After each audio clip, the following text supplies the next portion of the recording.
నమస్కారం Zee TV news కి స్వాగతం. ముందుగా ముఖ్యాంశాలు. సింహాచలంలో అంగరంగ వైభవంగా జరిగిన స్వామివారి స్వాతి నక్షత్ర హోమం యజ్ఞంలో పాల్గొన్న భక్తులకు స్వర్ణ కవచ అలంకరణలో దర్శనమిచ్చిన సింహాద్రి నాథుడు. నగరంలో ఘనంగా జరిగిన జాతీయ స్థాయి జీవ వైవిధ్య దినోత్సవ వేడుకలు. అన్ని వర్గాల ప్రజల సమిష్టి కృషితోనే జీవ వైవిధ్య పరిరక్షణ సాధ్యమవుతుందన్న రాష్ట్ర principal chief conservator of forest Chiranjeevi Chowdary. Visakha railway station లో ఏసీ బోగి లింక్ తెగిపోవడంతో ఆగిపోయిన జన్మభూమి ఎక్స్ప్రెస్ లింక్ ను సరిచేయడంతో 3 గంటల ఆలస్యంగా స్టేషన్ నుంచి బయలుదేరిన జన్మభూమి. రాష్ట్రంలో కూటమిది గెలుపని సర్వేలు చెబుతూ ఉన్నాయన్న మాజీ మంత్రి గంటా శ్రీనివాస్. టీడీపీ అభ్యర్థులు రఘురామరాజు, సోమిరెడ్డి చంద్రమోహన్ రెడ్డి జూన్ 9న చంద్రబాబు ముఖ్యమంత్రిగా ప్రమాణ స్వీకారం చేస్తారని జోస్యం. నంది అవార్డు గ్రహీత డేవిడ్ రాజును కళావాది జవాది సూర్యారావు పురస్కారంతో సత్కరించిన భీమవరం కళారంజని నాటక అకాడమీ. డేవిడ్ రాజును అభినందించిన పలువురు పాత్రికేయులు, పాత్రికేయ సంఘాల నాయకులు. ఉత్తరాంధ్ర జిల్లాల ప్రజల ఆరాధ్య దైవం భక్తకోటి ఇలవేలుపు సింహాచలం శ్రీ వరహాలక్ష్మి నృసింహస్వామి ఆలయంలో స్వామివారి స్వాతి హోమం అంగరంగ వైభవంగా జరిగింది. ఈ సందర్భంగా స్వామివారి స్వాతి హోమానికి అధిక సంఖ్యలో భక్తులు పాల్గొని స్వామిని దర్శించుకున్నారు. ఒకవైపు సర్వాభరణాలతో గోవిందరాజస్వామి, మరొక వైపు శ్రీ సుదర్శన చక్ర పెరుమాళ్ను వేద మంత్రోచ్చారణతో మృదు మధుర మంగళ వాయిద్యాల నడుమ శాస్త్రోక్తంగా పూజాది కార్యక్రమాలు. అధిక సంఖ్యలో భక్తులు పూర్ణాహుతిలో పాల్గొన్నారు. భక్తులకు గోత్ర నామాలతో పూజలు జరిపించి వారికి యజ్ఞ ప్రసాదం, భోజన సదుపాయం కల్పించారు. యజ్ఞంలో పాల్గొన్న భక్తులంతా స్వర్ణ కవచ అలంకరణలో ఉన్న సింహాద్రి నాథుని దర్శించుకుని సేవించుకున్నారు. యజ్ఞం మహాపూర్ణాహుతిలో ఆలయ అనువంశిక ధర్మకర్త చైర్మన్ శ్రీ పూసపాటి అశోక్ గజపతిరాజు దంపతులు పాల్గొని పూజలు చేశారు.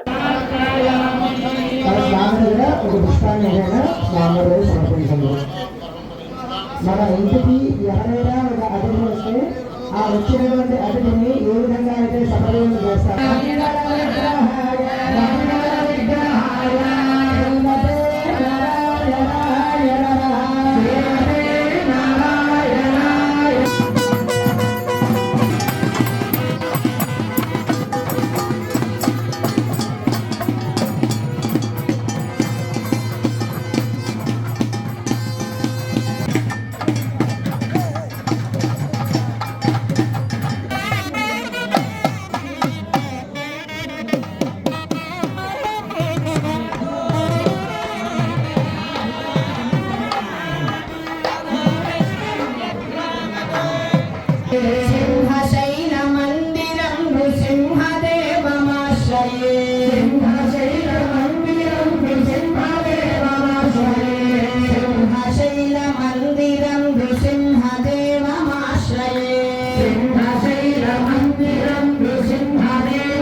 కృషి భాగస్వామ్యంతోనే జీవ వైవిధ్య పరిరక్షణ సాధ్యమవుతుందని, తద్వారా 2030 నాటికి అన్ని రంగాలకు సుస్థిరమైన పర్యావరణ అభివృద్ధి ఫలాలు అందుతాయని తెలిపారు. ఆ మేరకు ఆంధ్రప్రదేశ్ బయోడైవర్సిటీ బోర్డు తీవ్ర కృషి చేస్తుందని రాష్ట్ర principal secretary, principal chief conservator of forest Chiranjeevi Chowdary పేర్కొన్నారు. సుస్థిర పద్ధతిలో ప్రయోజనాలు అందించేందుకు, జీవ వైవిధ్య పరిరక్షణ లక్ష్యాలను సాధించేందుకు ప్రణాళికాయుత చర్యలతో ముందుకు వెళ్తున్నట్టు ఉద్ఘాటించారు. 1 జీవ వైవిధ్య పరిరక్షణ, 2 జీవ వనరుల స్థిరమైన వినియోగం, 3 అన్ని వాటాదారుల మధ్య జీవ వనరుల న్యాయమైన సమానమైన భాగస్వామ్యం అని 3 ప్రధాన లక్ష్యాలను ఆంధ్రప్రదేశ్ రాష్ట్ర జీవ వైవిధ్య బోర్డు నిర్దేశించుకుంది. అంతర్జాతీయ జీవ వైవిధ్య దినోత్సవాన్ని పురస్కరించుకొని ఏయూ కన్వెన్షన్ హాల్లో బుధవారం నిర్వహించిన జాతీయ స్థాయి జీవ వైవిధ్య దినోత్సవ వేడుకల్లో ఆయన ముఖ్య అతిథిగా పాల్గొని ప్రసంగించారు. విశాఖపట్నం లింగంపల్లి మధ్య నడిచే జన్మభూమి సూపర్ ఫాస్ట్ ఎక్స్ప్రెస్ సాంకేతిక సమస్యలతో విశాఖలో నిలిచిపోయింది. విశాఖపట్నం నుంచి ఉదయం 6:20 బయలుదేరిన జన్మభూమి బయలుదేరిన 2 నిమిషాలకి ఏసీ బోగి లింకు తెగిపోవడంతో ట్రైన్ నుంచి 2 ఏసీ బోగీలు వేరయ్యాయి. గమనించిన రైల్వే సిబ్బంది లోకో పైలట్ ను అప్రమత్తం చేయడంతో ట్రైన్ స్టేషన్ దాటిన కొద్దిసేపటికి నిలిచిపోయింది. అనంతరం జన్మభూమి ఎక్స్ప్రెస్ ను తిరిగి విశాఖ స్టేషన్ కు తరలించి బోగిల లింక్ ను సరిచేశారు. అనంతరం 9:30 రైలు బయలుదేరింది. దీంతో జన్మభూమి రైలు 3 గంటలకు పైగా ఆలస్యంగా నడవడంతో ప్రయాణికులు అసహనం వ్యక్తం చేశారు.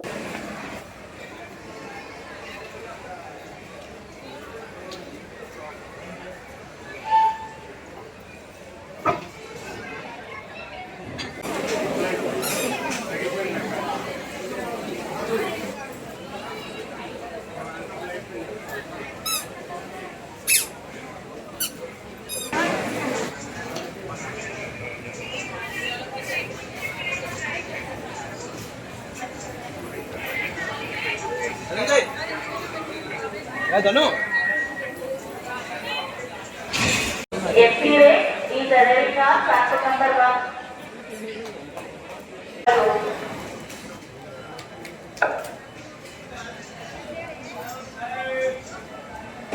Platform 5. Department announcement. FTA platform 5.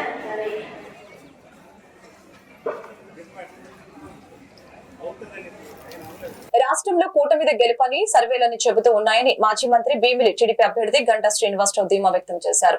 Visakha పర్యటనకు వచ్చిన టీడీపీ నాయకులు రఘురామ కృష్ణంరాజు, సోమిరెడ్డి చంద్రమోహన్ రెడ్డితో కలిసి తన ఎంవీపీ కార్యాలయంలో మీడియాతో మాట్లాడారు. ఈ సందర్భంగా ఆయన మాట్లాడుతూ జూన్ 9న సీఎంగా చంద్రబాబు ప్రమాణ స్వీకారం చేస్తారని తెలిపారు. రాష్ట్రంలో అన్ని శాఖలు పడకేశాయని సోమిరెడ్డి చంద్రమోహన్ రెడ్డి తెలిపారు. ఎన్ని సీట్లు వస్తాయో జగన్ చెబితే ఐపాక్ టీం చప్పట్లు కొడుతుందని తెలిపారు. వైకాపా నేతల ఆరోపణలపై నెల్లూరులో సమాధానం చెబుతా అని సోమిరెడ్డి తెలిపారు. ఈవీఎంల ధ్వంసంపై పిన్నెల్లి రామకృష్ణారెడ్డిని కఠినంగా శిక్షించాలని రఘురామకృష్ణంరాజు డిమాండ్ చేశారు. జూన్ 4 తర్వాత వైకాపా పని అయిపోయిందని జోస్యం చెప్పారు. ఆ పార్టీ దారుణ పరాజయాన్ని చూడబోతుందని తెలిపారు. బటన్ నొక్కడమే కానీ ఆరోగ్యశ్రీకి బిల్లులు చెల్లించలేదని పేర్కొన్నారు. సీఎస్ ను మారిస్తే అన్ని సర్దుకుంటాయని రఘురామ తెలిపారు.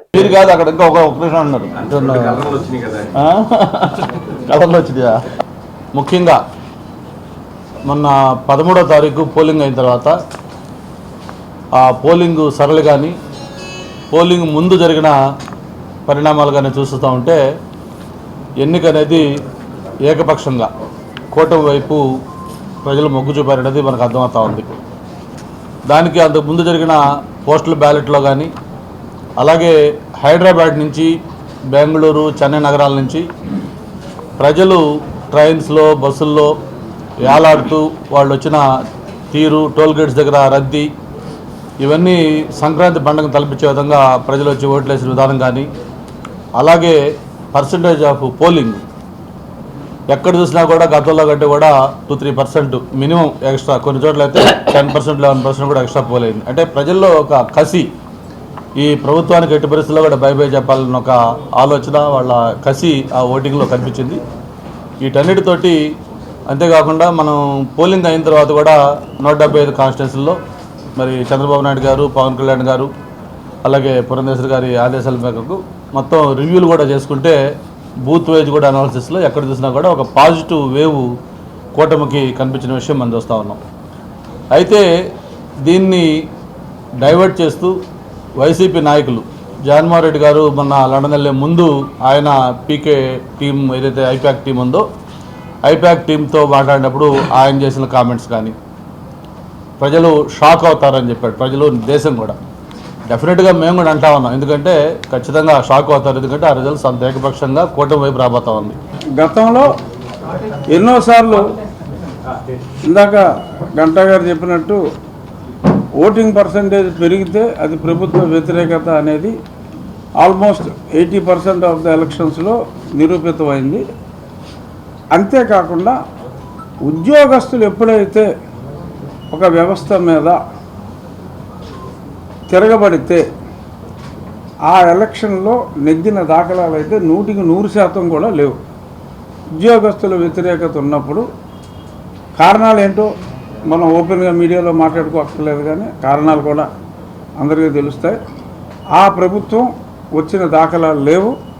ఈ రెండు కారణాలని మనం కలుపుకుంటే 100% ఫుల్ ప్రూఫ్ జగన్మోహన్ రెడ్డి అనే వ్యక్తి రాజకీయ చిత్రపటంలో ఈ ఎన్నిక తరువాత ఉండటం అన్నది జరగదు. జగన్మోహన్ రెడ్డికి స్పష్టంగా తెలుసు అతను ఎత్తిపోయాడని. కాకపోతే ఏ 14,000 కోట్లు అయితే ఎన్నికలకు ఒక రోజు ముందు గతంలో 6 నెలల ముందు నొక్కిన బట్టల తాలూకు డబ్బులు రిలీజ్ చేయాలనుకున్నాడో దాన్ని ఇతర కాంట్రాక్టర్లకి 25% కమిషన్ తీసుకుని వెనక్కి లాక్కునే వాళ్ళకి ఇవ్వటం కోసం మనం వస్తున్నాం. ఎందుకంటే అధికారులతో ఇంకా తప్పులు చేయించాలి. అధికారి తప్పులు చేయాలంటే ఇతడు మళ్ళీ వస్తాడని ఒక కాన్ఫిడెన్స్ ఉండాలి. కాబట్టి అధికారుల్ని బ్లఫ్ చేయడానికి ఒక బ్లఫ్ మాస్టర్ లాగా ఏదో అక్కడ ఒక చిన్న సీన్ క్రియేట్ చేసి మనం వస్తున్నామని చెప్పి వెళ్ళాడు. అధికారుల మీద ప్రెషర్ పెట్టి ఏదో పేమెంట్లు క్లియర్ చేయాలని చూశారు. అది కొద్దిమంది అధికారులు ఏదన్నా ఇంకా తప్పు చేసే వాళ్ళు ఉంటే చేయొచ్చు తప్ప అందరికీ కూడా క్లియర్గా అర్థమైంది అతని చాప్టర్ క్లోజ్ అయిపోయిందని. మీరు చూశారు జగన్మోహన్ రెడ్డి ఆ బస్ టూర్లో తిరిగినప్పుడు ఎక్కడ పెద్దగా జనం లేరనుకోండి, వెళ్ళినప్పుడల్లా ప్రతివాడిని సౌమ్యుడు, మంచివాడు ఇలా మాట్లాడేవాడు.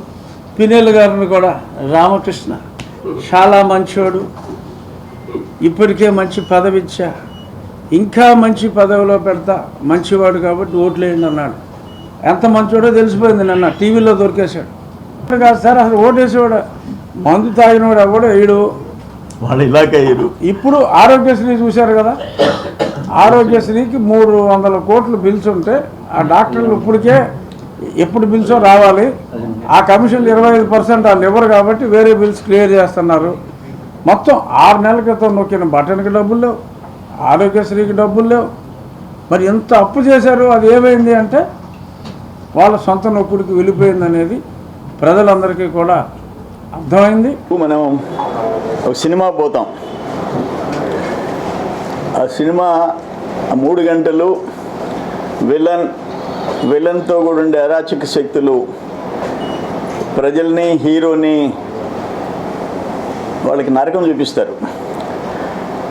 ఆఖరాన్ని క్లైమాక్స్లో ప్రజలందరూ తిరగబడి, హీరో తిరగబడి వాడు ఆ విలన్కి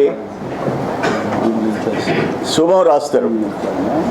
అంటే అంతటితో ఎండ్. వాళ్ళ జీవితాలు రాజకీయ ఈ 5 ఏళ్ళు ఎంత అరాచకాలు చేశారో వాటికి క్లైమాక్స్లో తిరిగి వాళ్ళకి చావుని చూపిస్తారు, రాజకీయ చావుని.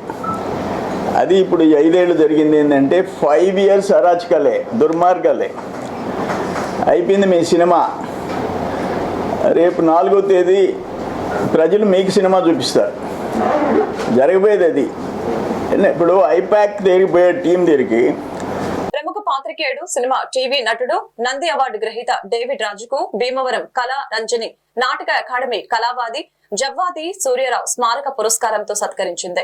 సంస్థ 13వ వార్షికోత్సవాన్ని పురస్కరించుకుని ప్రతి ఏడు నాటక రంగ ప్రముఖులకి ఈ రీతిన పురస్కారం ఇచ్చే సంస్థ సత్కరిస్తుంది. ఇందులో భాగంగా ఈ నెల 18, 19, 20 తేదీలో జరిగిన జాతీయ స్థాయి నాటక పోటీలను పురస్కరించుకొని కళారంజని నాటక అకాడమీ నిర్వాహకులు డేవిడ్ రాజుకు ఈ పురస్కారాన్ని అందజేసి సత్కరించారు.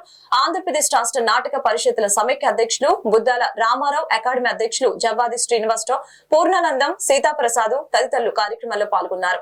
ఈ సందర్భంగా భద్రం ఫౌండేషన్ తరపున నాటిక పోటీలో ప్రదర్శించిన మట్టి పరిమళం నాటికకు కూడా 2 బహుమతులు దక్కాయి.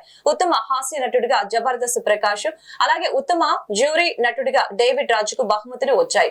ఈ పోటీలు 3 రోజుల పాటు జరిగాయి. గంటా కళ్యాణి నాయుడు రచించిన మట్టి పరిమళం నాటికలో బాగాది విజయసాయి, కె కుమారి, సతీష్, చందు, శివజ్యోతి నటించగా రాజశేఖర్ సంగీత బాధ్యతలు నిర్వహించారు. ఎస్ డేవిడ్ రాజు దర్శకత్వం బాధ్యతలు వహించారు. ఈ సందర్భంగా పలువురు జర్నలిస్టు సంఘాల ప్రతినిధులు డేవిడ్ రాజుకు శుభాకాంక్షలు తెలిపారు. సోదరులు పుష్పమాలాంకృతం చేయవలసిందిగా మల్లేశ్వరరావు గారిని, అలాగే క్రౌన్ ఏర్పాటు చేయవలసిందిగా నాగేశ్వరరావు గారిని, క్రౌన్ ఇవ్వలేదు ఇక్కడ పెట్టలే ఎక్కడైనా, క్రౌన్ని నాగేశ్వరరావు గారిని, జ్ఞాపిక సూర్యప్రకాష్ గారిని సన్మాన పత్రం నిలబడి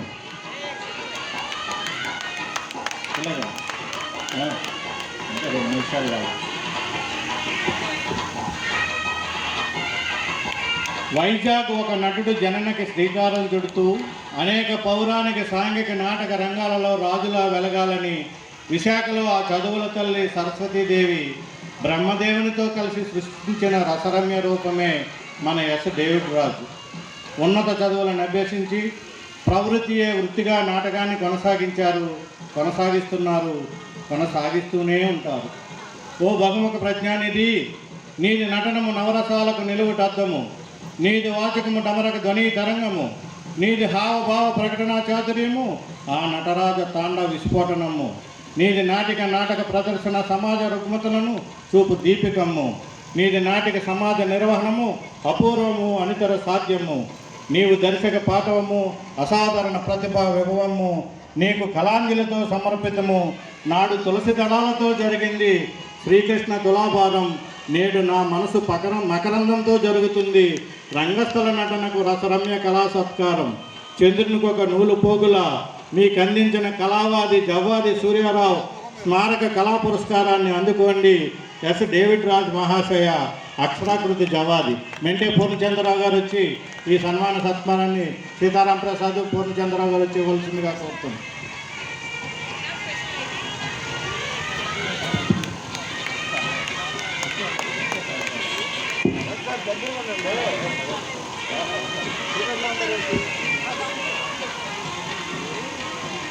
ఐదేళ్ల పాటు ఏపీలో అక్రమాలు అరాచకాలతో పాలన సాగించిన వైసీపీ ప్రభుత్వానికి కాలం చెల్లిందని మాజీ ఎంపీ ఉండి నియోజకవర్గం టీడీపీ ఎమ్మెల్యే అభ్యర్థి రఘురామకృష్ణంరాజు తెలిపారు.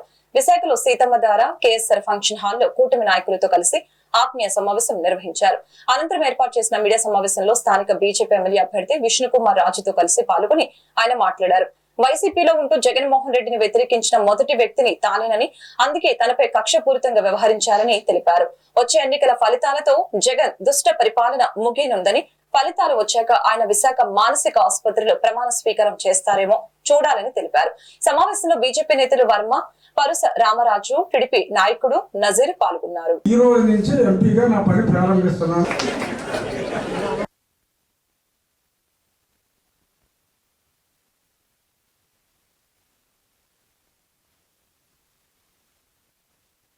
ఆయన 1వ తారీఖు రావటం ఖాయం. అంతవరకు నాకైతే అనుమానాలు ఏమీ లేవు. ఈలోపు ఆయన అక్కడ చేయవలసిన పని చేసుకోవడానికి వెళ్ళాడు. బట్ రావటం అయితే ఖాయం, నాకైతే నమ్మకం ఉంది. అదేదో అనుకో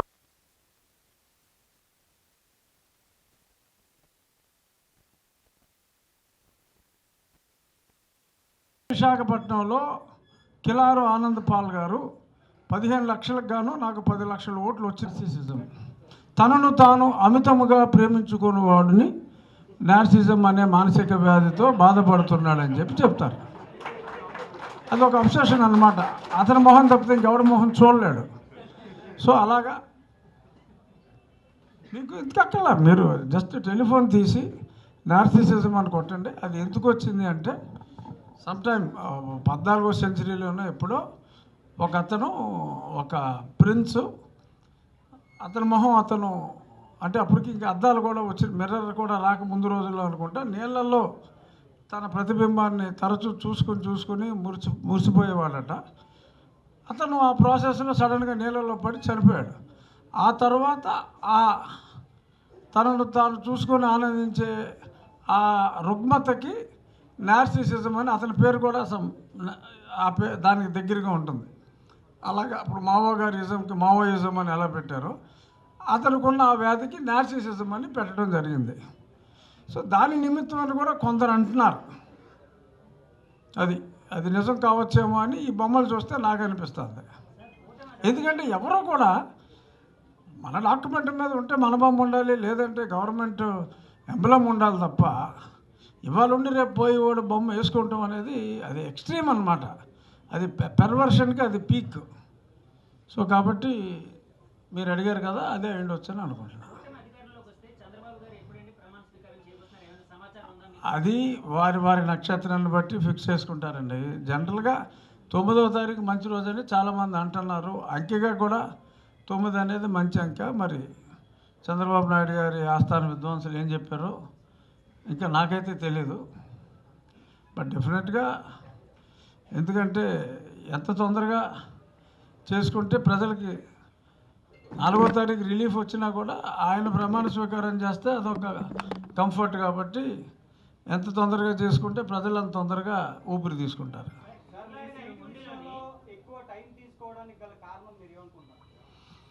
కారణం మీరు అందరూ ఏమనుకుంటున్నారో నేను అదే అనుకుంటున్నా. నాకు నేను ఎంపీగా వెళ్ళాలనుకున్నా. మరి అదృష్టమో దురదృష్టమో మరి టైం చెప్తుంది. మరి భగవంతుడు నాకు ఎమ్మెల్యే రాశాడు, నేను ఎంపీ కావాలనుకున్నా.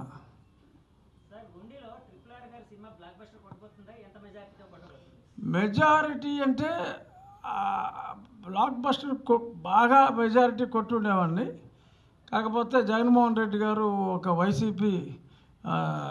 వైసీపీ ఫండ్ చేసి ఒక తెలుగుదేశంలో 2 సార్లు ఎమ్మెల్యే చేసిన వారిని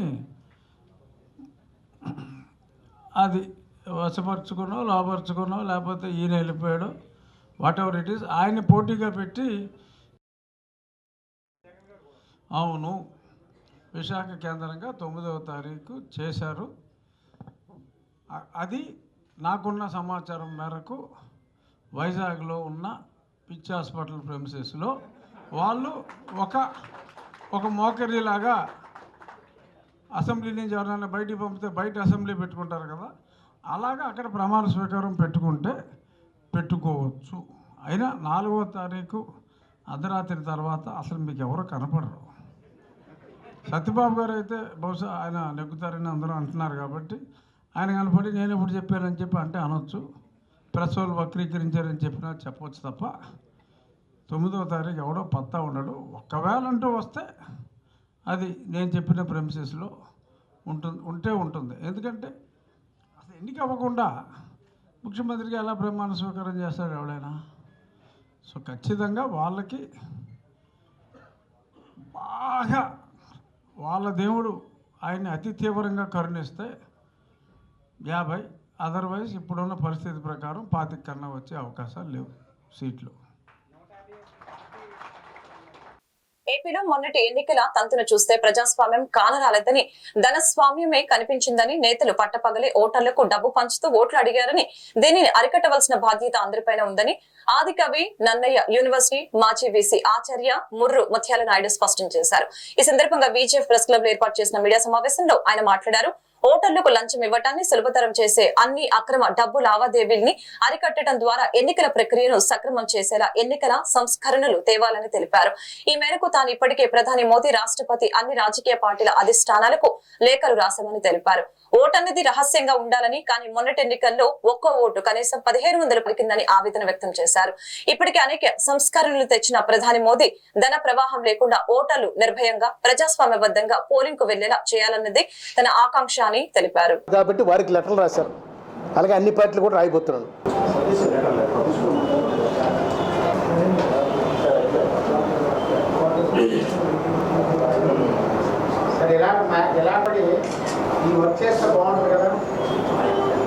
ఇప్పుడు అందరితో కూడా ముఖ్యంగా నేను అనుకో మీరు చెప్పాను కదా, జర్నలిస్ట్ మీ తర్వాత ఉపాధ్యాయులు, విద్యార్థులు, అదేవిధంగా వేరియస్ ప్రొఫెషనల్స్, ఇప్పుడు లాయర్స్ వీళ్ళంతా ఉంటారు కదా. తర్వాత మనం ప్రయత్నం చేయకపోతే జీవితంలో తప్పు చేసుకుని అందుకే ఇది ఒక ప్రయత్నం అండి, సులభం అని నేను అనుకుంటాను. నరేంద్ర మోడీ గారికి అంటే ఈ ఆర్టికల్ ఇచ్చి మనం ఒక ఆర్టికల్ తో పాటు అన్నారు కదా, అంటే అలాంటి ఆర్టికల్.